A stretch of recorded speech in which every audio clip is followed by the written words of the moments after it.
Hay nako.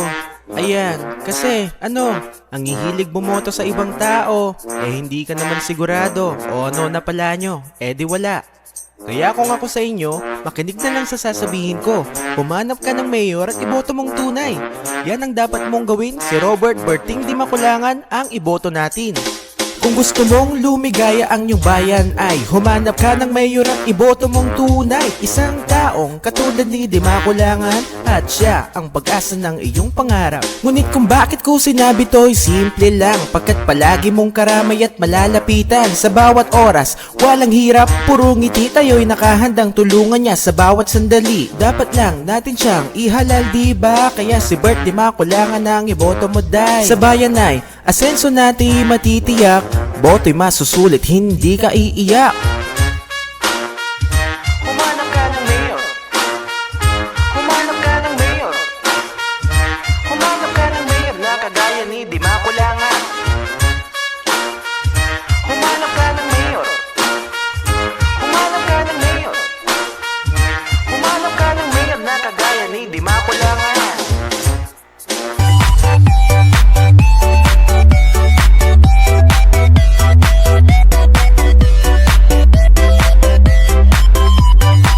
Anthony Tonton Ferrer, ang tunay na anak ng banban, ang magbibigay ng tunay na pagbabago. Sama-sama ating iboto. Numero 2 para Mayor, Anthony Tonton Ferrer, para sa tunay na pagbabago. Lahat na papawaw, lahat na papahanga mo, sa iyong galing, tapang at pakikisama mo. Anthony Ferrer, kung tawagin Tonton Mayor ko, tunay na anak ng banban, tiyak maaasahan mo. Kaya't si Tonton ang piliin mo. Sama-sama tayo sa tunay na pagbabago. Siya ay matulungin, tiyak malalapitan mo.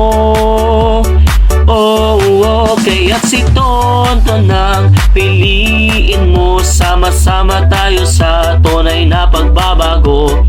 Anthony Ferrer, ipanalo at iboto mo.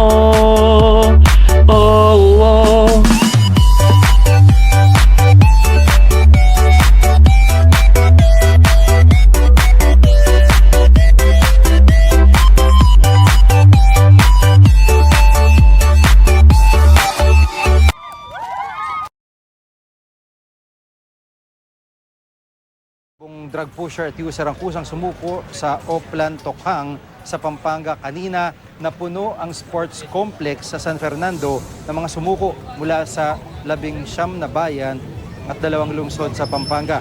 Ngako ang mga pusher at user na hindi na muling babalik sa pagtutulak at paggamit ng illegal na droga. Pabili nga pong 2x2 test.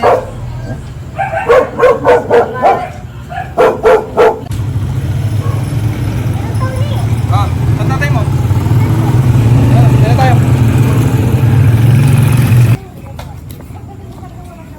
Maring Tony, tala shot! Sige.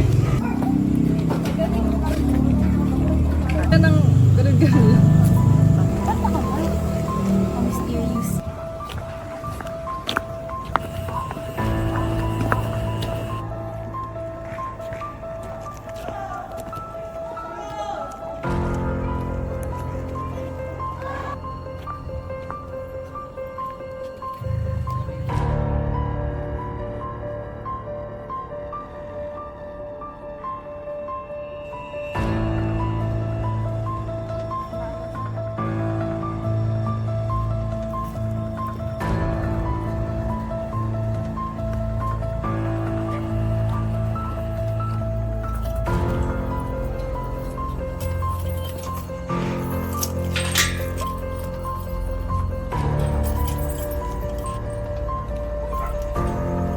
Di ka na sana nangialam.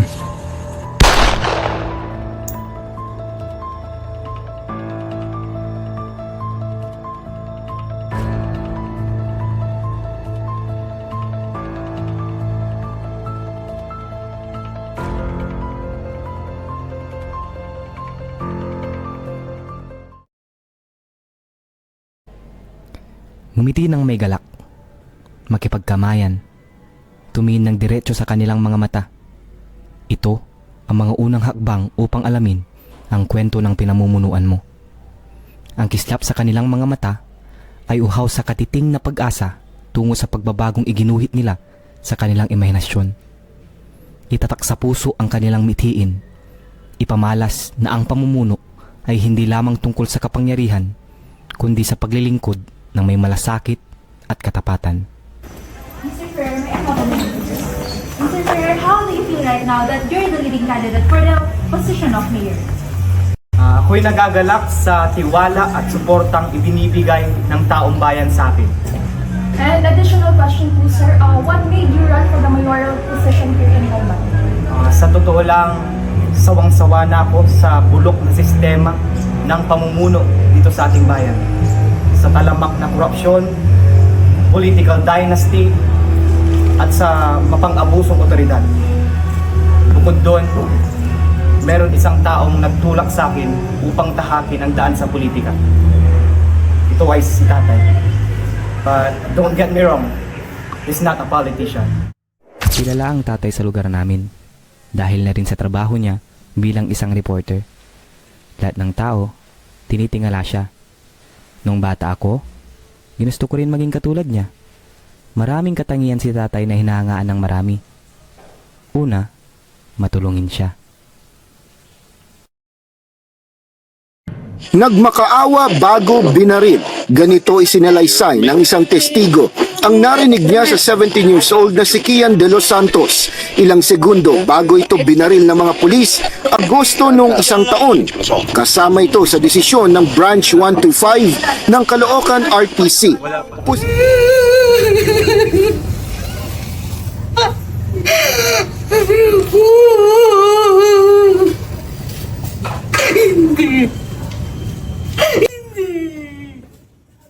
Hindi magagawa ng anak ko yun.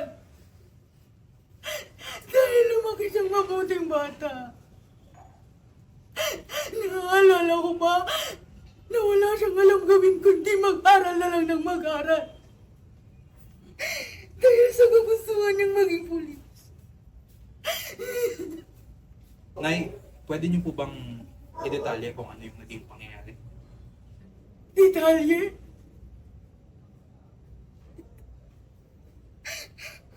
Parang kumuha ang mundo ko. Ang mga ito ay kailalabot. At ang dibdib ko'y nanikip. Nung nakita ko siya na nakataob at may hawak na baril. Ngunit paano niya yun may tatago? Paano niya yun may tatago? Nakabantulog lamang siya. Hindi ba sila nag-iisip? Matapang din si tatay. Hindi siya natatakot bumangga ng mga politikong may ginagawang katiwalian.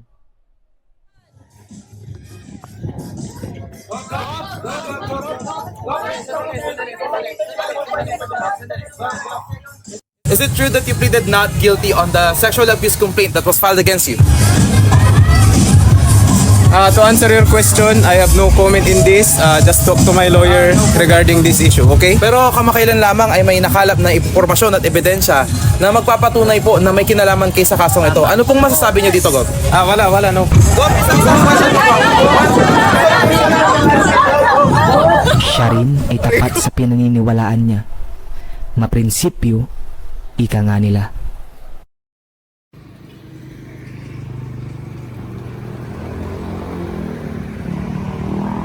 Kita si Dad.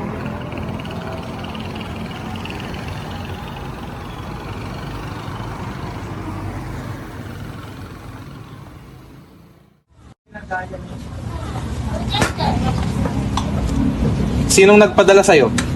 I'm Attorney Manjares, ang legal counsel ng taong pinabangga mo. Para saan to? Para sa katahimikan. Hindi ako tumatanggap ng pera na galing sa illegal.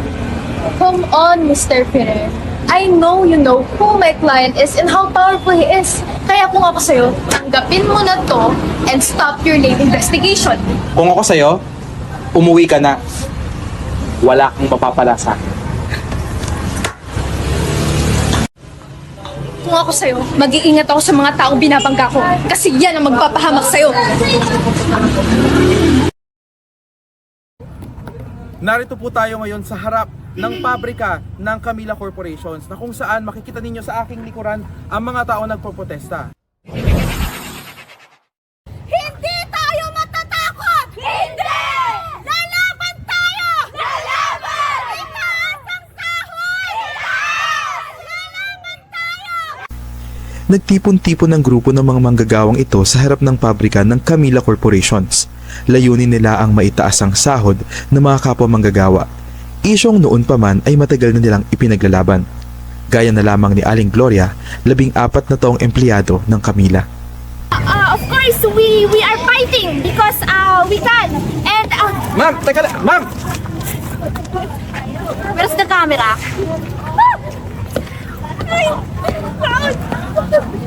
Yes, yes, yes! Hello! Hello to my family, to my friends, to all of you! And we are here because we can. And what do we fight for? Tama, sahod! You heard it right? Ang kailangan namin, pera, sahod, datong!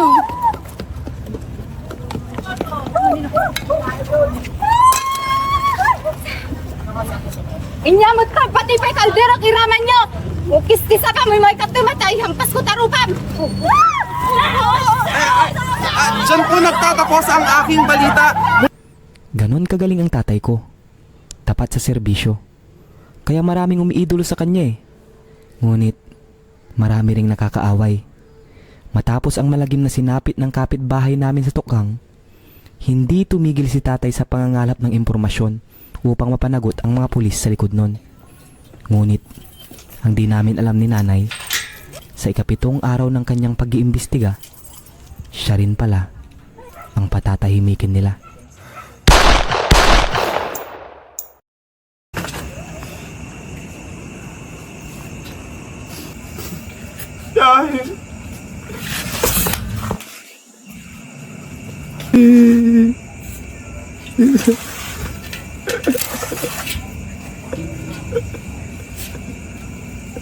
Ngunit ganun naman talaga ang sistema sa serbisyo publiko. Gagawin ang lahat, makapaglingkod lang ng tama, kahit buhay ang nakataya. Sir, if you win this election, do you have plans on reopening the case of your late father, Tony Ferrer? Tungkol dyan, sa totoo lang. Excuse me. Oh, Matias. Anong balita? Sir, tapos na ang botohan dito sa Sapang. May insider na nagsabing si Dima Kulangan daw ang nanalo dito.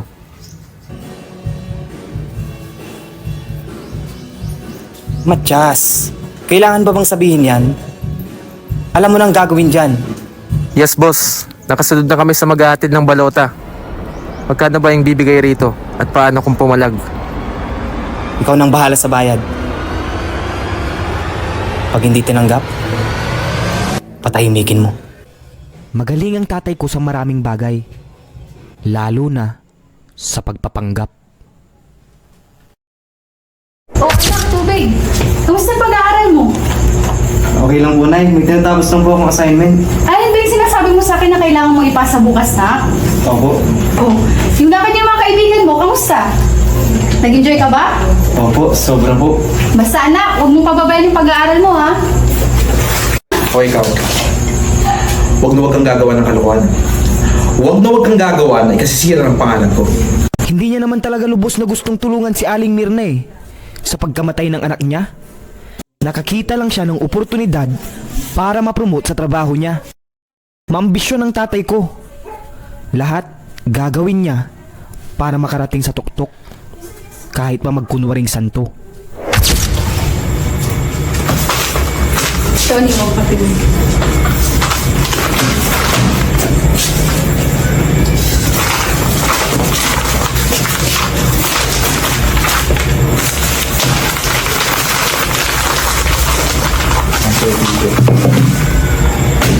Anak. Nananadya ka ba? Ha? Nananadya ka ba? Nasasaktan ako! Galing ang tatay ko sa maraming bagay, lalo na sa pagpapanggap. I'm sorry for the delay, sir. Sir, do you have any words of gratitude for those who supported and voted for you?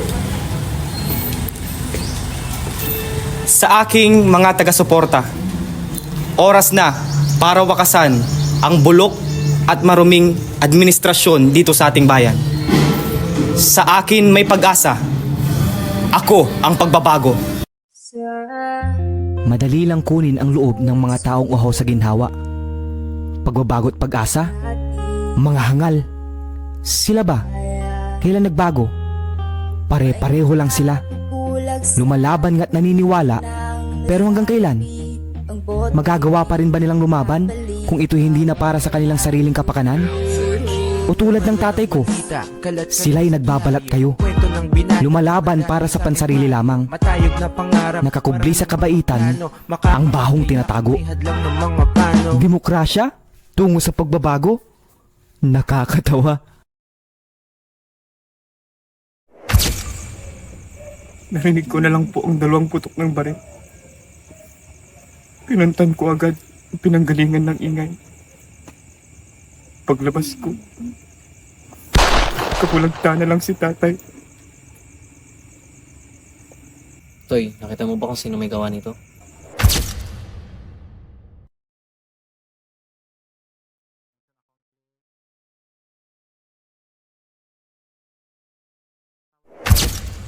Hindi po. Hindi po. Sige, salamat.